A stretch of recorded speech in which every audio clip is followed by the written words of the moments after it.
이는 그리스도가 아니냐라는 제목으로 함께 말씀을 나누겠습니다.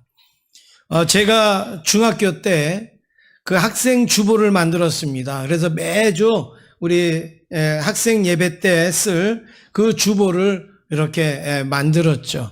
그래서 거기에 보면 표가 있었습니다. 표가. 그 표가 여러분 뭐냐면 모이면 기도하고 흩어지면 전도하자. 언제요? 예. 언제 이걸 이렇게 했다고요? 제가 중학교 때 학생 예배 주보에 모이면 기도하고 흩어지면 전도하자. 여러분 그때 학생들 다 그랬어요. 오늘날 학생들은 모이면 기도하고 흩어지면 전도하자 이런 말 자체도 안 하지만 그 당시에 학생들은 제가 특별나서가 아니라 어느 교회든지 다 그랬어요. 모이면 기도하고 흩어지면 전도하자. 그 정도로 한국 교회는 전도의 열정이 있었던 거죠. 학생들이 뭘 알아요? 그런데도 학생들이 모이면 기도하고 흩어지면 전도하자 이 구호를 외쳤다고요. 그리고서 그렇게 전도할 때 우리 한국 교회가 어떻게 됐습니까? 어마어마한 부흥의 일들이 있지 않았겠습니까? 그렇습니다. 여러분 이 한국 교회의 이 전도의 열정이 오늘 우리 교회에도 또 저와 여러분에게도 있기를 주의 이름으로 축원합니다. 특별히 요한복음에 등장하는 이 우물가의 여인과 이 예수님의 이야기를 보면 전도에 대한 시각을 우리에게 보여줘요. 전도가 무엇인가를 알려주고 전도가 어떻게 하는 것인가 그걸 알려줘. 전도의 능력이 뭔가 이거를 우리에게 잘 보여주는 그런 내용입니다. 요한복음 4장에는 예수님과 이 우물가의 여인이 끊임없는 그 대화를 하게 됩니다. 그런데 거기에서 대화하고 이야기하는 걸로 끝나는 게 아니라 예수님을 발견하게 되고 메시아를 발견하게 되고 그리고 구주를 발견하게 됩니다. 오늘 우리들의 대화 속에서 여러분 예수님이 발견되어지기를 원합니다. 우리가 대화 속에서 예수님이 증거되기를 원합니다.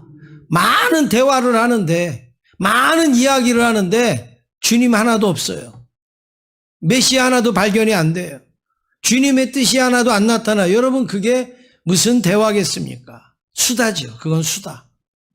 오늘 이 본문에 나오는 여인과 예수님의 이 대화는 어떤 그 사람이 그 어떤 지적인 작용을 통해서 우리가 구원을 얻거나 습득하는 것이 아니라 하나님의 은혜로 구원을 받는다라는 것을 우리에게 보여주고 있습니다. 그래서 구원은 우리가 열심히 전도도 해야 되고 증거도 해야 되고 또 해야 되지만 우리의 노력도 있어야 되지만 결과적으로는 하나님께서 찾아오셔야 되는 거죠. 찾아오시는 예수님을 만나야지 우리가 그 예수님을 발견할 수 있고 그리고 은혜를 누릴 수가 있는 것입니다. 오늘 저와 여러분 마찬가지입니다. 다 예수님이 찾아오셔서 우리가 하나님의 백성 된 거예요. 예수님이 찾아오셔서 우리가 다 구원을 받은 거예요. 그 찾아오시는 예수님이 나뿐만이 아니라 이제 우리의 가족들에게도 우리 주변의 이웃들에게도 전도 대상자들에게도 찾아가서 만날 수 있기를 주의 이름으로 축원합니다. 우리 옆에 있는 분하고 인사하겠습니다. 우리는 예수님으로 구원받았습니다. 인사하겠습니다. 믿습니까? 예. 첫 번째는 예수님의 물으심이 나옵니다. 오늘 말씀에 보면 예수님이 여인에게 질문을 하세요. 묻고 계십니다. 지금 예수님은 그 유대를 떠나서 갈릴리로 가시는 길이에요. 유대를 떠나서 갈릴리로 가시는 길인데 그냥 유대에서 갈릴리 가시면 돼요. 그런데 일부러 사마리아를 거쳐서 갈릴리로 가시고 있어요. 사마리아를 거치지 않고도 갈 수 있는데 반드시 사마리아를 거쳐서 가야 된다 그러면은 뭐 아무 문제는 안 되겠죠. 그런데 갈릴리로 바로 가실 수 있는데 사마리아를 거쳐서 예수님은 가고 계신단 말이에요. 의도가 있는 거예요. 의도가. 사마리아를 거쳐서 가시는 의도가 있는 거예요. 저도 이렇게 외출했다가 아니면 또 외부에 나갔다가 아니면 또 개인적인 일을 보고 이렇게 제가 집에 들어갈 때에 톨게이트를 타고 들어올 때가 있잖아요. 그리고 저 시내에서 올 때도 있잖아요. 그러면 저는 저희 집으로 바로 이렇게 가는 게 더 빠를 수가 있고 더 그럴 수가 있어요. 그런데 아마 저는 나갔다가 거의 어디를 가든지 들어올 때 한 90%는 교회를 꼭 거칩니다. 톨게이트를 와서 저희 집을 지나치고도 교회를 왔다가 그리고 집으로 가고 그렇게 합니다. 그거는 여러분 제가 가는 길이 아니잖아요. 그렇죠? 의도가 있는 거잖아요. 의도가 있어요. 뭐 교회에 둘러볼 것도 있고 또 교회 왔다가 마음도 편하고 기도도 하고 또 뭐 이러니까 교회를 들렸다 가는. 그게 중요한 게 아니라 의도가 있으니까 돌아서도 가는 거예요. 의도가 있으니까 안 가도 가는 길을 가는 거예요. 예수님이 사마리아를 거치셨다. 이거는요, 의도가 있으신 거예요. 그냥 직접 가셔도 되는데 왜 사마리아? 이스라엘 백성들은 거기가 빠른 길이라도 그 길을 돌아서 가는 게 사마리아 땅인데 예수님은 사마리아로 지금 통과하고 계십니다. 의도가 뭘까요? 왜 예수님은 사마리아를 일부러 통과를 하실까요? 오늘 말씀에 그 내용이 나옵니다. 우물가에 그 여인, 한 여인을 만나기 위해서, 그 여인을 찾고자, 그 여인을 만나기 위해서 예수님은 일부러 남들이 비웃고 손가락질하는 그 사마리아 땅을 통과해서 그 여인을 만나고 있다는 것이죠. 그 여인이 누굴까요? 오늘 다 저와 여러분이 그 여인입니다. 오늘 우리가 성경책 들고 깨끗한 옷 입고 여러분이 교회에 나오셨지만 우리 주님이 우리를 일부러 만나려고 지금 이 자리를 만들어 주셨고 그리고 여기에서 지금 만나고 계시는 줄로 믿습니다. 항상 주님이 우리를 찾아오시는 거예요. 항상 주님이 우리를 만나기를 원하시고 우리를 부르시고 또 우리가 멀리 있어도 우리를 찾고 구하시는 분이 주님이시라는 것이죠. 그런데 이 사마리아 땅을 지날 때 우물가에서 여인 한 사람을 만납니다. 그런데 이 여인을 향하여서 예수님은 이렇게 이야기합니다. 영원히 목마르지 않는 샘물을 말씀하고 있죠. 영원히 목마르지 않는 샘물. 14절 말씀 우리 같이 읽겠습니다. 시작.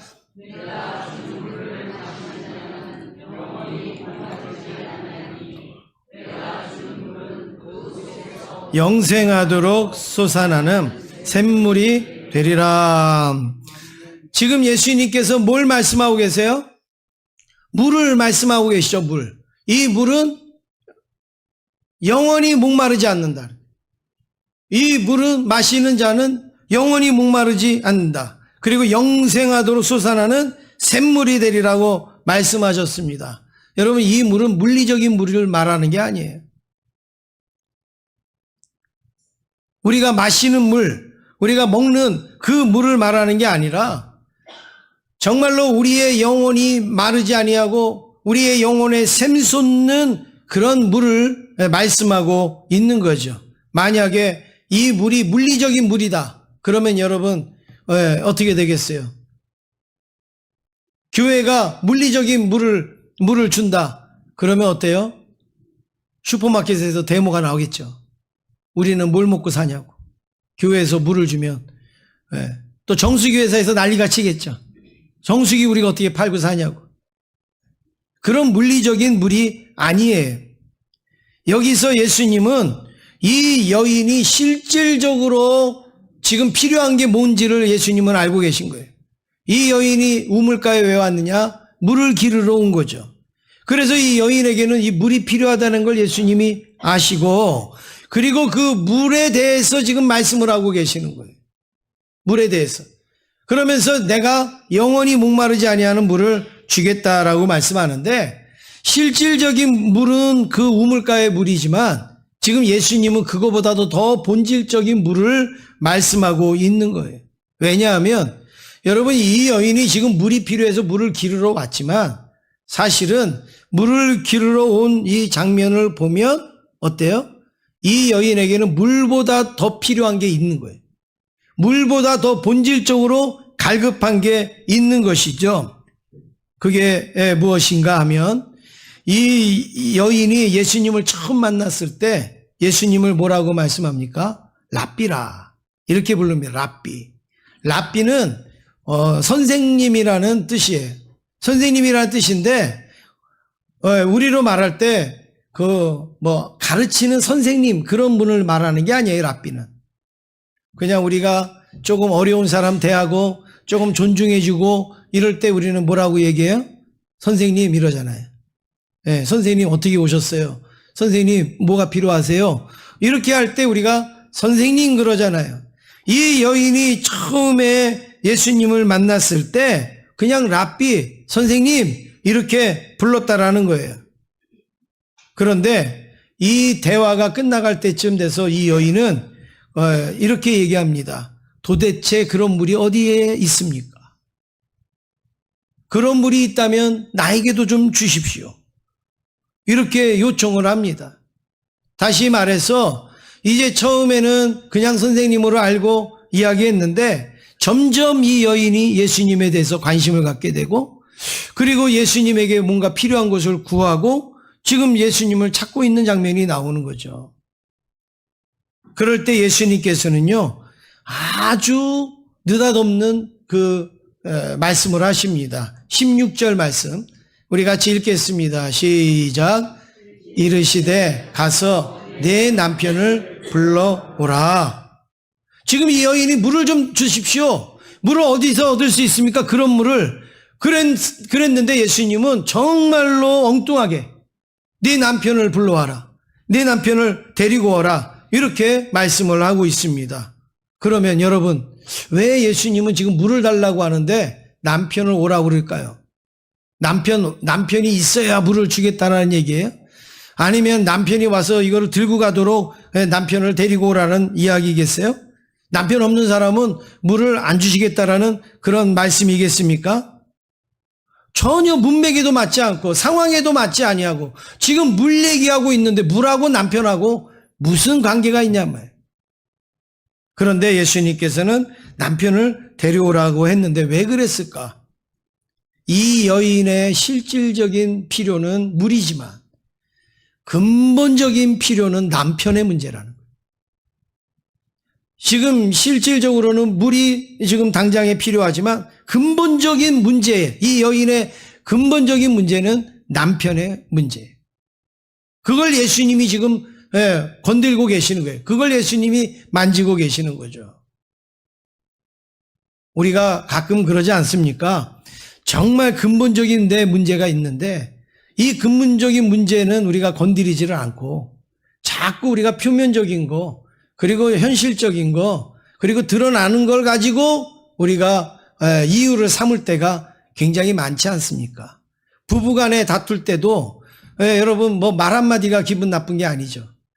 그 속에 뭔가 어떤 이렇게 깔려있는 어떤 게 있었는데 어떤 그런 표현과 이런 걸로 인하여서 확 불이 붙지 않습니까? 마찬가지예요. 지금 이 여인이 지금 물이 필요해서 물을 얻으러는 왔어요. 그런데 진짜 이 여인에게 필요한 거는 남편의 문제예요. 남편의 문제. 그걸 예수님께서 직시하시고 남편을 데려와라. 네 남편을 데리고 와라. 이때 이 여인이요 엄청난 얘기를 합니다. 갑자기 충격적인 이야기를 합니다. 17절 함께 읽겠습니다. 17절입니다. 시작.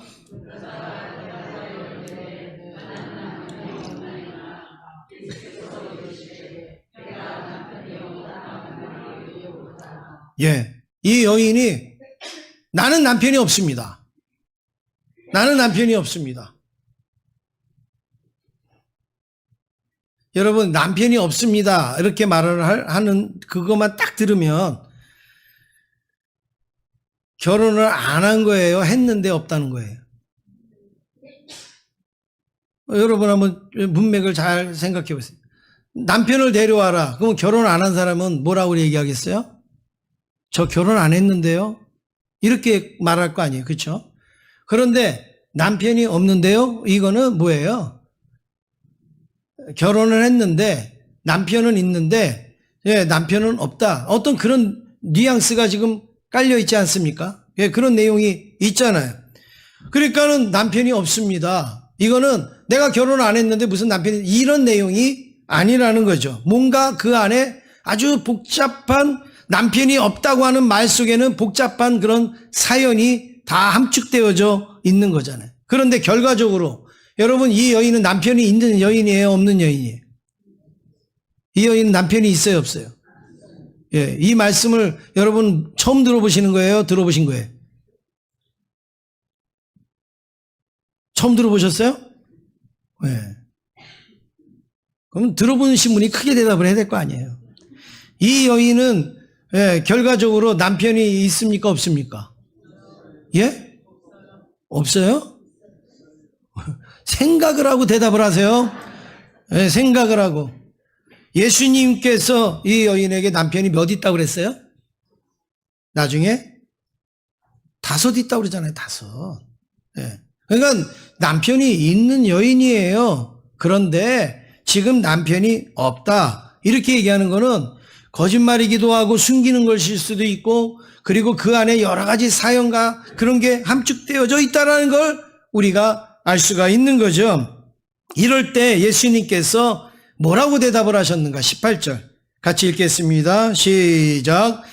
너에게 남편 5이 있었고 지금 있는 자도 내 남편이 아니니 내 말이 참되도다. 예, 이 여인에게 남편이 몇 있었어요?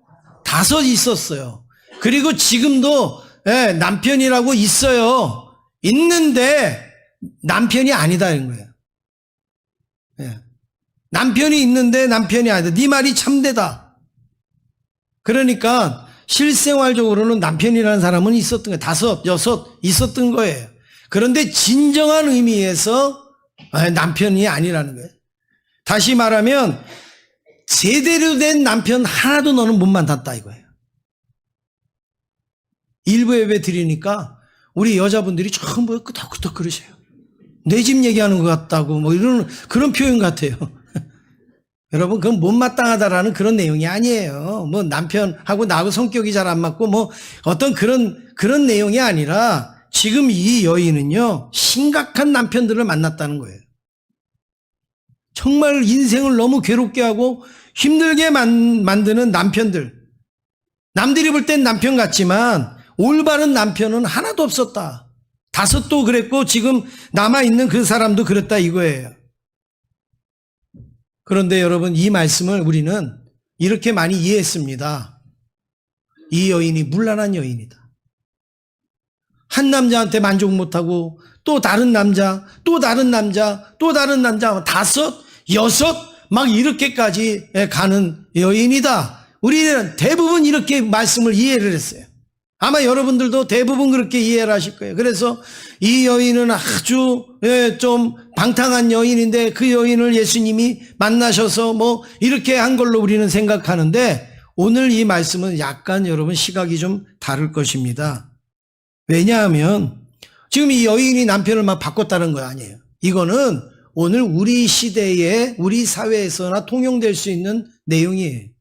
당시 히브리인들은 여자의 이름을 족보에도 안 넣었어요. 인원을 셀 때에 여성은 세지도 않았어요. 예수님이 5,000명을 떡과 물고기를 먹일 때 그 5,000명은 거기에 꼭 뭐라고 표현되어 있어요? 남자만, 이랬어요. 남자만. 예.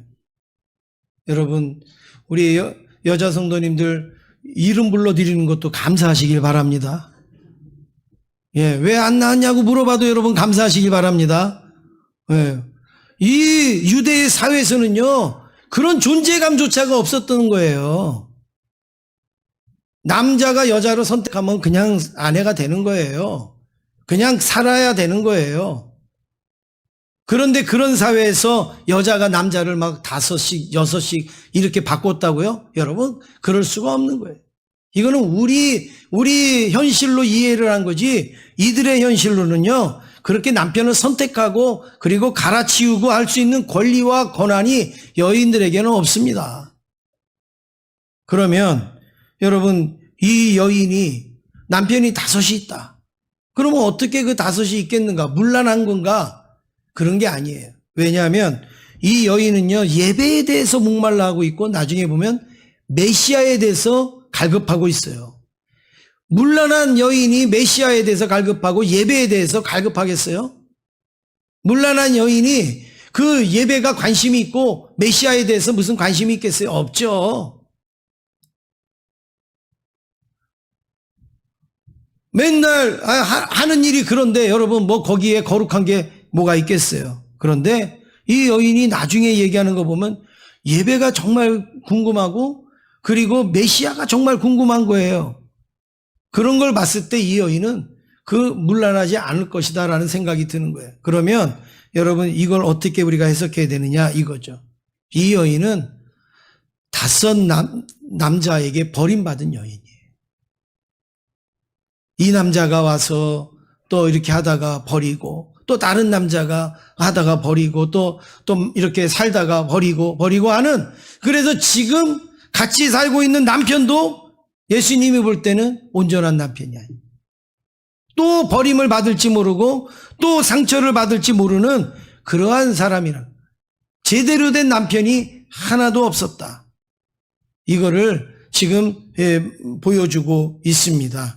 이 여인에게는 진정한 남편이 필요했던 거예요.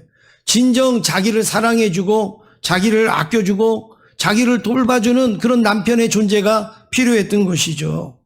그 마음속을 누가 간파하셨는가? 예수님이 간파하신 거예요.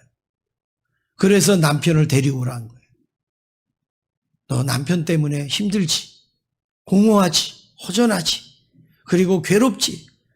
이것을 예수님이 그렇게 표현하신 거예요. 남편을 데리고 오라. 그러니까 이 여인은 자기의 마음속에 두고 있는 남편은 하나도 없는 거예요.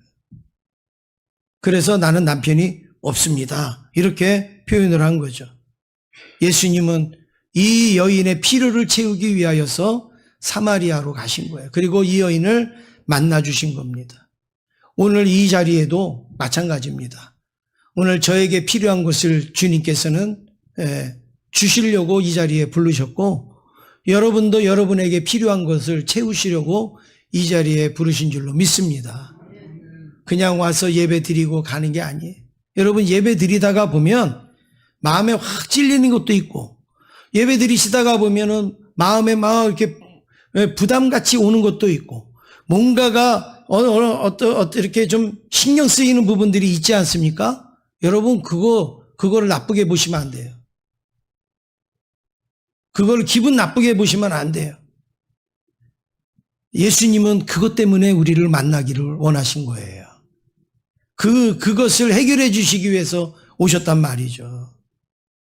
오늘 이 여인처럼 그렇습니다. 그래서 이 여인에게 있는 삶의 허전함, 이것을 채우기 위해서 예수님은 지금 묻고 계십니다. 우리가 이 시간에 예수님 대신 옆에 있는 분에게 한번 물어보시길 바랍니다. 지금 예수님이 물으신다고 생각하고 우리 옆에 있는 분에게 우리가 대신 묻겠습니다. 진짜 힘든 것이 무엇입니까? 한번 묻겠습니다. 시작. 예수님께서 이거 물으셔요. 그런데 우리는 진짜 힘든 것을 이야기하고 내놓으면 되는데 그걸 어떻게 해요? 톡 싸붙이죠. 네. 알 필요 없다는 식으로, 네. 상관없다라는 식으로. 왜요? 그거 드러나면 내가 수치스러울까 봐. 그런데 주님 앞에서는 괜찮습니다. 주님이 나에게 그걸 묻고 계신 거예요.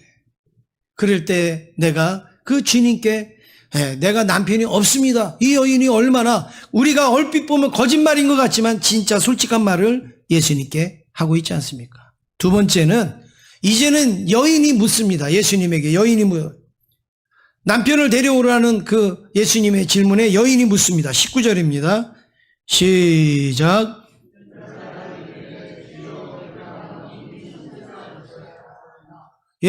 지금 이 여인도 지금 그 예수님에게 뭐라고 대답을 하느냐? 갑자기 그전에는 예수님을 선생이라고 부르더니 지금은 갑자기 내가 지금 보니까, 다시 보니까 선지자 같습니다. 그렇게 예수님을 이야기를 하는 거죠. 여러분 이게 무슨 말이에요? 지금 예수님과 대화를 하다 보니까 예수님이 보통 선생이 아니라는 걸 알게 되는 거죠. 예수님은 특별히 내 마음을 아는 것 같고 내 생각을 아는 것 같고 내 사정을 아는 것 같은 그것을 이 여인이 느낀 거예요. 특별히 내 마음을 막 만지는 것 같은 거예요. 그리고 내 속을 훤히 들여다보는 것처럼 인식이 되어진 거예요. 그러니까 예수님이 선생은 아닌가 보다. 적어도 선지자 정도는 되시나 보다. 그렇게 생각을 해서 당신은 선지자 같습니다. 이렇게 얘기를 해요. 그러면서 이 여인도 예수님께 두 가지를 질문합니다. 첫 번째 질문이 뭐냐? 어디서 예배합니까? 지금 예수님하고 이 여인하고 대화를 보면 여러분, 이게 그 대화의 관점에서는 빵점이에요. 예. 뭐 물 달라고 그랬는데 남편 데려오라고 그러고, 예. 뭐 남편 얘기를 했는데 예배는 어디서 드립니까? 뭐 이렇게 얘기를 하고, 여러분 대화가요. 아주 그렇잖아요. 그런데 이 두 분의 이 대화는요. 굉장한 그 내면의 대화를 하고 있는 거죠. 이 여인은 그동안 내가 물을 길어오고 남편 때문에 속상하고 고통당하고 그랬어도 이 여인이 진짜 괴로웠던 거, 진짜 힘들었던 거, 진짜 문제는 뭐였느냐? 예배의 문제예요. 예배. 어디서 예배를 드려야 되는가? 20절 함께 읽겠습니다. 20절입니다. 시작. 우리 조상들은 이 산에서 예배하였는데 당신들의 말은 예배할 곳이 예루살렘에 있다 하더이다. 자기는 지금까지 이 산에서 예배드렸어요. 이 산이 흔히 말하는 그리심산이에요. 사마리아인들만 예배드릴 수 있는 곳이 그리심산이에요. 그런데 유대인들은 뭐라고 얘기했느냐? 야, 아니야. 예루살렘에서 예배드려야 돼. 그런데 너희들은 오지 마. 너희들은 드리지 마. 우리만 드릴 거야. 예배 예루살렘에서. 이렇게 얘기를 했어요. 그러니까 이 여인이 자기가 있는 그 산에서 예배를 드리면서도 늘 무슨 마음이 있었어요? 하나님은 우리 예배 받으실까? 하나님은 우리 예배를 보고 계실까? 우리의 예배는 헛된 예배 아닐까? 헛수고하는 거 아닐까? 무효가 아닌가? 이런 생각을 여인이 하고 있었다는 거예요. 그러니까 예수님이 선지자라는 걸 깨닫자마자 묻는 게 예배는 어디서 드려야 됩니까? 예배는 어디서 드립니까? 이걸 묻는 거죠. 그럴 때 예수님은 명쾌한 답을 주십니다. 정말 이 여인에게 시원한 답을 주시는데 24절 같이 읽겠습니다. 24절입니다. 시작. 하나님은 영이시니 예배하는 자가 영과 진리로 예배할지니라. 아멘. 하나님은 어떤 분이라고요? 영이세요. 여러분 영이신 분이 그리심산에를 못 가겠어요? 예루살렘에를 못 가시겠어요? 지금 예루살렘이냐 그리심산이냐 이거는 뭐예요? 전부 사람의 관점이에요. 그런데 예배는 영이신 하나님 앞에 드리는 거다. 그러니까 영으로 진리로 하나님 앞에 드리는 것이다. 이걸 예수님이 대답을 하시는 거예요. 그리심산이 뭐가 중요하고 예루살렘이 뭐가 중요하느냐? 영이신 하나님 앞에 내가 진리로 예배를 드리는 게 중요하지. 더 정리하면 예배를 어디서 드리느냐 보다 더 중요한 것은 어떻게 드리느냐예요. 어떻게 드리느냐. 예배를 어디서 드리느냐도 중요해요. 그런데 더 중요한 거는 어떻게 드리느냐. 오늘 지금 여러분들이 예배를 드리시는데 교회에 나오셔서 예배 드리는 잘하신 거예요. 그런데 그거보다 더 중요한 거는 어떻게 예배를 드리는 거예요. 어떤 자세로 예배를 드리는가. 영과 진리로 예배를 드리고 있는가. 육신적인 관심과 육신적인 만남과 육신적인 어떤 상황으로 예배를 드리는가. 그 다음에 두 번째로 이 여인은 뭘 질문을 하느냐. 메시아에 대한 질문을 합니다. 메시아에 대한 질문. 25절 함께 읽겠습니다. 25절입니다. 시작.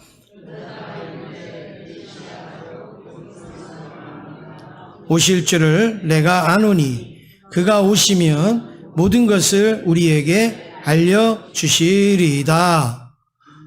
이 여인 보세요. 어디서 예배를 드려야 됩니까? 뭐 자기가 뭐 목사예요? 자기가 뭐 돼요?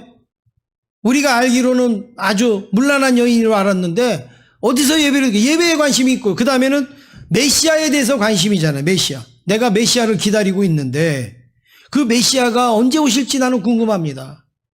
여러분 궁금하세요? 잊어버리고 살 때 많잖아요. 그런데 이 여인은 그게 궁금하다는 거예요. 그러니까 얼마나 사모한 거예요. 그 메시아가 언제 오시는지 알면 나에게도 좀 알려주세요. 여러분, 이 여인이 문란한 생활을 했겠어요? 얼마나 경건한 생활을 지금 하려고 발버둥을 치고 있습니까? 예배? 아니, 못 드리면 그만이지 뭐. 우리 이렇게 생각하는 사람 많잖아요. 상황이 안 되면 그만두지 뭐. 뭐 내가 바쁜 일이 있는데 뭐. 여러분 이렇게 생각하는 사람들 많잖아요. 그런데 이 여인은 자기가 열심히 예배를 드리면서도 이게 진짜 맞는 겁니까? 내가 이거 드린 예배가 헛된 건 아닙니까? 지금 이런 고민을 하고 있단 말이에요. 우리는 너무나 이 말씀에 믿음이 좋아서 이런 말씀을 들으면 그래 예배는 드리는 게 어디서 드리는 게 중요하지 않대잖아. 그러니까 아무 데서나 드려도 돼. 그냥 목욕탕 가서 예배 드려도 되고 그냥 저기 산에 가서 예배 드려도 되고 그냥 저기 놀러 가고 배 타고 다니면서 그리고 예배 드려도 되고 그냥 뭐 이제 요즘은 또 영상도 있으니까 그냥 뭐 빨래하면서도 이거 틀어놓고 그냥 나 예배 드린다 그리고 빨래하고 그런 의미가 아니에요.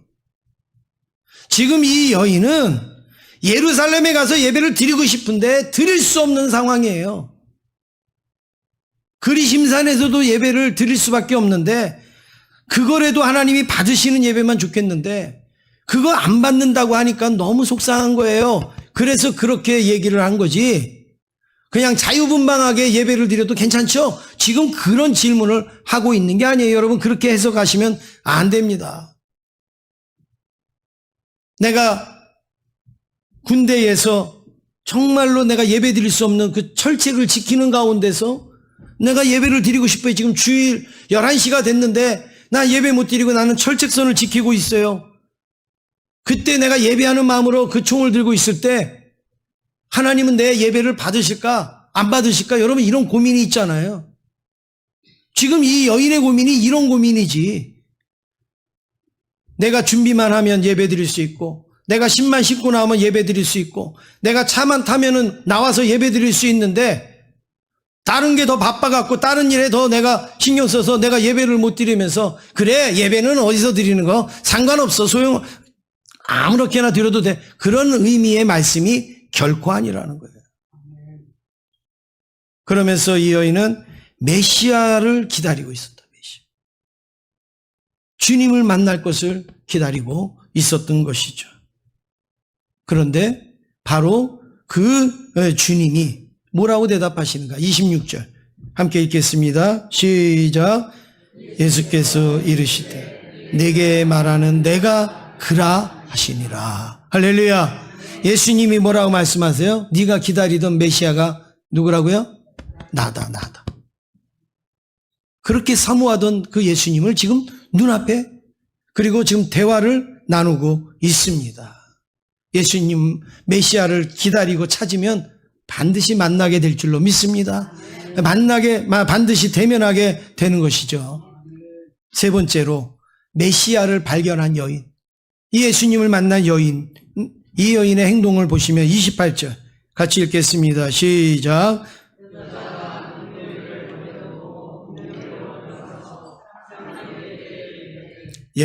이 여인의 행동을 보세요. 이 여인이 물동이를 어떻게 했다고요? 버려두고 그리고 어디로 갔어요? 동네로 들어갔어요. 여러분 이거 아무것도 아닌 것 같은데 엄청난 일입니다. 지금 이 여인은 사람들 일 안 하는 시간에 그 물들어 온 거예요. 그리고 그 물을 뜨려고 그래도 물동이 하나 그래도 가지고 온 거예요. 자기가 갖고 있는 거는 이 물동이밖에 없어요. 그런데 그 물동이 버려고 그리고 어디로 뛰어갔어요? 동네로 들어갔어요. 동네로. 내가 만나기 껄끄러워하고 부끄러워하고 창피하고 사람들이 자기를 보면 수군거리고 쑥덕거리고 그렇게 하는 그 사람들에게로 이 여인이 들어갔단 말이에요. 여러분 이거 자체로요 놀라운 변화예요. 예수님을 만나면 이런 변화가 일어나는 거예요. 예수님을 만나면 내가 좋아하던 것이 싫어지고 내가 불편하게 여겼던 게 그게 오히려 좋아지고 하는 것이 그게 예수님을 만나는 변화예요. 그리고 이 여인이 무슨 일을 했는가? 29절 함께 읽겠습니다. 시작. 내가 행한 모든 일을 내게 말한 사람을 와서 보라. 이는 그리스도가 아니냐 하니. 이 여인이 뭐라고 외쳤는가? 아니, 나의 마음 속까지도 아시는 그분, 나의 사정까지도 아시는 그분이 그리스도가 아니겠느냐. 내가 만난 그분이 메시아야. 그러니까 너희는 메시아를 만나야 돼. 그렇게 명령으로 강압적으로 얘기를 안 했어요. 너희들 한번 생각해봐. 어떻게 이렇게 내 속까지도 잘 아시는지. 메시아가 아니면, 그리스도가 아니면 알겠느냐? 이 얘기를 한 거예요, 이 여인은. 여러분, 하나님 앞에 나와서 예배 드리고 하면 정말 하나님이 여러분에게 주시는 은혜를 여러분 깨닫죠? 그런 은혜가 있죠?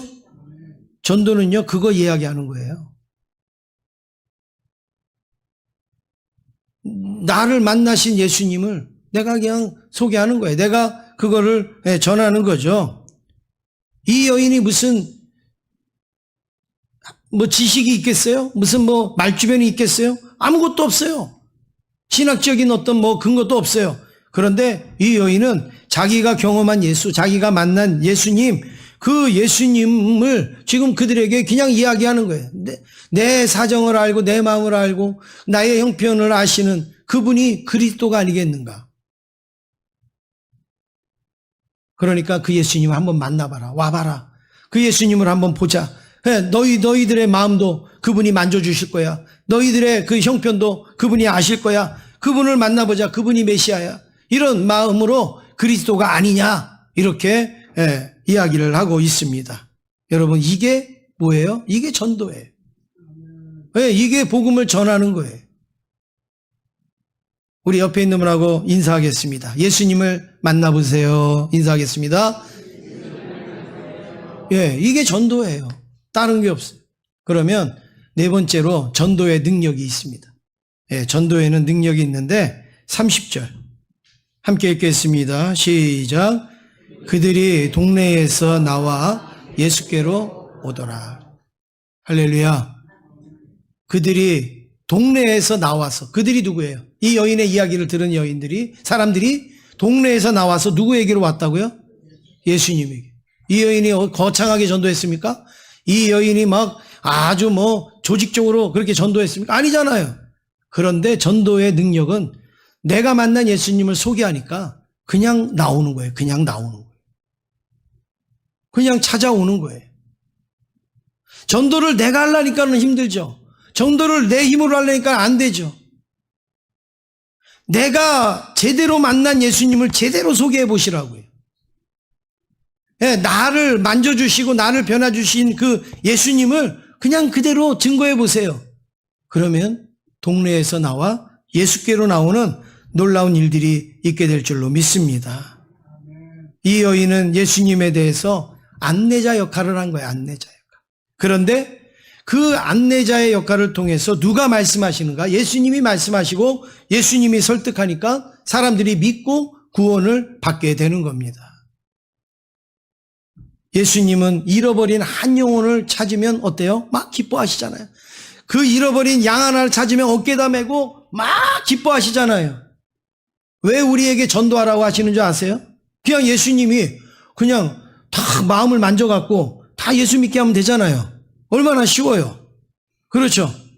그냥 우물가에도 갔다가 시장에도 갔다가 아무나 그냥 싹 만져고 이 여인처럼 해갖고 그렇게 하면은 전도 그게 얼마나 쉽겠어요. 근데 왜 우리 보고 전도해서 우리가 그렇게 힘들게 하는가? 그거는 우리를 무겁게 하는 게 아니에요. 우리를 괴롭게 하려고 전도하라는 게 아니라 여러분 이런 겁니다. 전도 한 영혼이 죽게 돌아올 때 주님이 기뻐하잖아요. 그 기쁨을 우리랑 같이 나누자는 거예요. 우리는 관심도 없는데 한 영혼이 돌아왔다고 기쁘겠어요? 관심이 있어야 기쁜 거죠. 관심이 있어야. 네. 그 기회를 우리에게 주시는 거예요.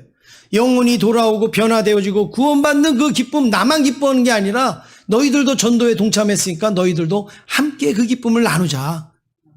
그걸 우리에게 주시는 거지. 너희들 힘들어봐. 너희들 고통스러워봐. 너희들 괴로워봐. 그 무거운 짐을 지기 위해서 전도하라고 하신 게 아니라는 거죠. 사랑하는 성도 여러분, 우물가의 여인처럼 예배를 드리고 싶은데 어디서 예배를 드려야 될지 모르는 분들, 메시아를 만나고 싶은데 메시아가 누군지 모르고 어떻게 만나는지 모르는 그런 분들에게 우리가 찾아가야 되는 거예요. 그리고 그분에게 예수님을 소개해야 되는 거예요. 어떻게 해요?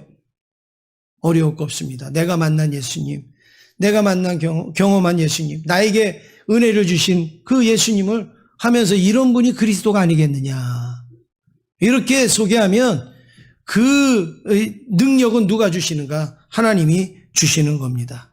누구든지 예수님만 만나면 생활이 달라지고 인생이 달라지고 삶의 목적이 달라질 줄로 믿습니다. 이번에 행복축제를 우리가 준비하는데 이번에 행복축제가 바로 이런 축제가 될 수 있기를 주의 이름으로 축원합니다. 옆에 있는 분하고 인사하겠습니다. 행복축제가 기다려집니다. 인사하겠습니다.